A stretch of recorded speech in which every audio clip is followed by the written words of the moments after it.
Hi guys, Filmoments here. In this video, we'll show you how to unblock someone on Facebook. If you are new to this channel, please subscribe or click the follow button to be updated with our latest upload. Now let's go ahead and start the tutorial. On your smartphone, open the Facebook app, then click this three lines icon. And these options will appear. Okay, next go to Settings and Privacy. Under Settings and Privacy, click on Settings.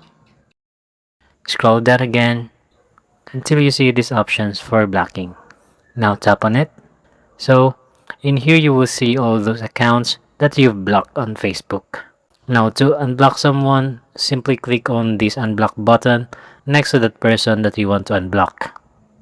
Then you will get this pop-up, somewhat a reminder of what will happen if you unblock that person.